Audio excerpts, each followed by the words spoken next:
I just blew up last month and I'm gonna teach you how to quit your 9 to 5. Right. And it's like, you barely even quit your 9 to 5. You're not making money off TikTok. Right. You're not making money off YouTube Shorts.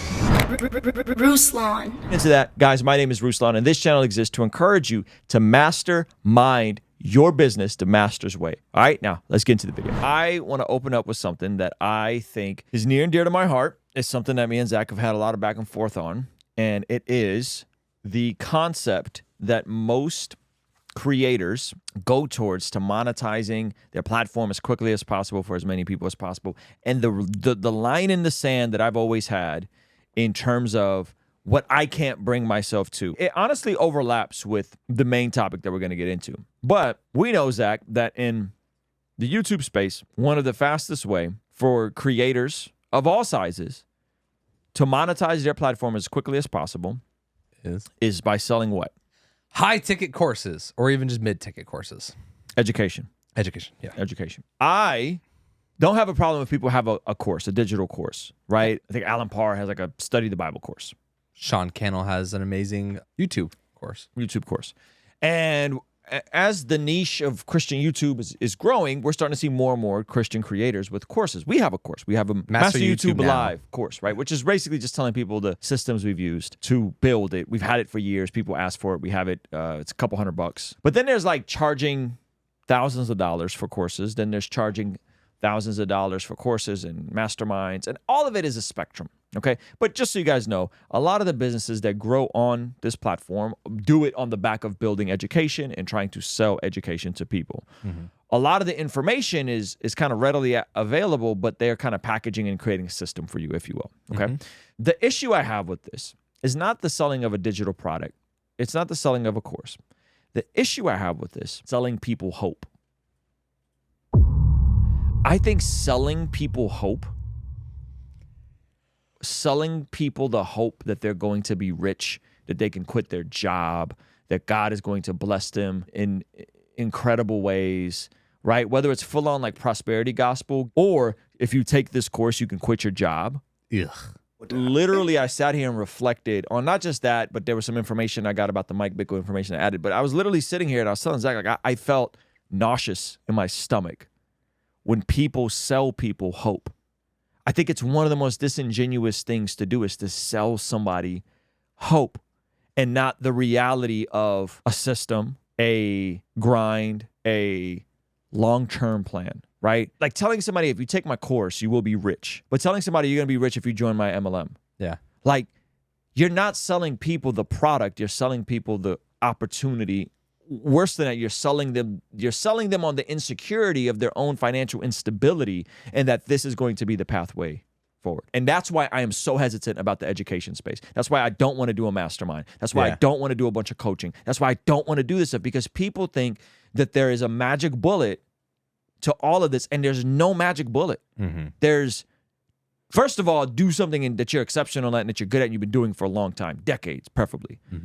And then like grind it out and build an actual audience about things that people care about. That's the formula. That's it. Like there's no shortcuts. And some people have different advantages. Some people are more charismatic. Some people talk better. Some people are more educated. Some people are more educated and they can articulate what they talk about. There's so many different spectrums to this YouTube thing. And again, to be fair to the education space, there's a spectrum to that. I watched the guy from The Future. I always forget his name. He used to wear the God is a Designer shirt. His channel's called The Future, Asian cat, super dope. He talked about how he only onboards 7-figure people into his mastermind, and that's it. And they got to go through a rigorous process. That's different. Christo, thank you, Javier. Christo, yeah, he's totally different, right? So I'm not dunking on the education system. I'm not dunking on that. That's different than like if you take this course, if you buy this thing, if you get this program, you can quit your job.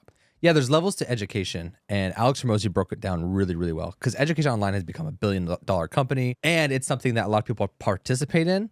And so then you're like, okay, well then let's break down what's the difference between all of these. The biggest one is Alex Hormozi talked about college. And why is college not seen as a scam, but online courses are? And one big thing he pointed out was the promise. So the courses will sell in 28 days. You'll make $10,000 a month, right? They're selling the hope, as you were saying. Harvard says if you pass, first of all, you have to get accepted, and if you pass, you'll get a degree from Harvard. We're not saying you're going to get an amazing job. We're not even saying you're going to get in. You have to try to get in first. So there's barrier, and then the promise is way lower, which is just you will have a degree from Harvard. Now, obviously, that means a lot more than some random promise. So the smaller courses have to make up for that in marketing. Now, if we go the marketing route, let's say you're not Harvard, and you want to make a course, you want to promote it ethically. Chris Do, the future, I think they also have a $100 a month membership. And what they promise is that if you're a freelancer, we will help you process freelancing business decisions. Right. And they have a couple calls a month with a big group. People pay $100 a month to get really long, very detailed trainings. Right. And they're not promising you the world. Right. But you're not paying the world either. It's very reasonable. Right. It is monthly, so it's a little higher on the monthly cost. But the promise is there, and then the result is also there. Then there's the Dave Ramsey. And this is another one of like, okay, how has Dave Ramsey pulled off education way before education was booming, but without looking like a scam? Right. And this is what we're processing through in real time is the big things we notice. His promise is obvious. If you save money, you will have more money. That's it. It's math. If you spend less than you make, you will have more money than if you spend more than you make. That's right. Easy. Number two, he gives away all the steps pretty much for free. So what are you paying for? You're paying for accountability. You're paying for the group, and you're paying for additional coaching. That's good. And so I think there's a lot of ways to do it very ethically. You either under promise, over deliver. You can give away for free and pay for additional accountability and coaching. But what you're saying and what we've seen is this big like, I just blew up last month, and I'm gonna teach you how to quit your 9 to 5. Right. And it's like you barely even quit your 9 to 5. You're not making money off TikTok. Right. You're not making money off YouTube Shorts.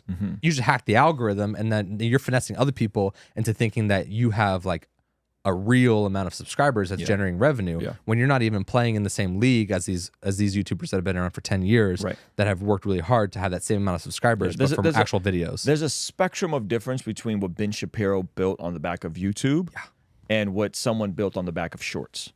Yes, 100%. And TikTok. Like there's a chasm of a difference there. Because of what Dave Ramsey has done for me, or his system has done for me, or what he's allowed me to do for myself in terms of getting out of debt, I'm not trying to create a financial product to compete with the baby steps per se, but we want to create something around the concept of ambition or around the concept of sequencing, breakthrough, and not making promises like you're going to quit your job and you're going to be rich. Because this is just so shallow, right? But the reality is that a lot of the people who are very successful financially on this platform are doing it not on the back of a Ben Shapiro model, not doing it on the back of being a creator, on the back of actually generating money from AdSense or from products. They're doing it on the back of education. They get to a certain level, and then they want to do education and consulting. You're packaging information. Right? And again, there's nothing wrong with it if you're not doing it in a way where you're like selling people hope, which is what I think when people say selling the gospel, I think that's what they're getting at, is like, it feels like if you're just talking about God, then that feels like you're selling the gospel, quote unquote, right? And it could be that way for some people if you're just on here doing that. But I think that's massive, again, another chasm of difference between what Mike Winger does and what we do.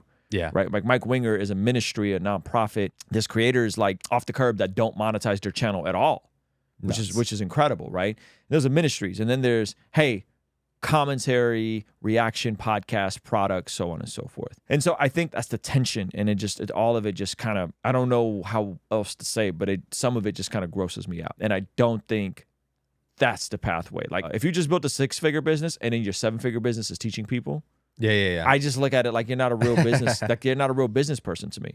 You know what I mean? Like you're assuming that teaching people is teaching people how to do what you do to get to six figures. Right. But your bigger business is your coaching business. Exactly. And then you start a coaching business because it's the most linear path to make money, but it's not because you love what you do. You pretty much just got out of the business that you originally started so that you could have a more evergreen version of that. Right. Instead of actually building a product that people need and people want, and people love, and scaling that up, you're really just selling the expertise and how you did it without having the same business acumen. This is why Alex Hormozi disrupted the entire infrastructure, because he actually built the $100 million business. Thing with that is, though, he also built that on education. You know, it's an education business. So slightly different. What's slightly different? He built it off of a education leasing business. where he leased his assets and told you how to use them, Right, and then right. people actually made lots of money. Versus he was just like, here's how to run a gym. Right, It wasn't right. like a course they just clicked through. Yes. So There was actual assets and involved. then in that was on the copy, back yes. end of like trying to figure out how to scale an agency that helped people launch. It was like, all right, if we can't do 1 million launches, we can do 1 million launches if it's leasing assets. Right. And so Right. So it's a little bit different, more ethical in my opinion. More ethical for sure. So much for watching that video. Guys, I believe that one of the best ways you can build a business is by first building a platform online. So Zach Sparazzo put together a free training for you on the #1 metric you can be looking for to explode your YouTube platform. Click the link in the pinned comment below so you can start that now. All right? I'll see you over there. Peace.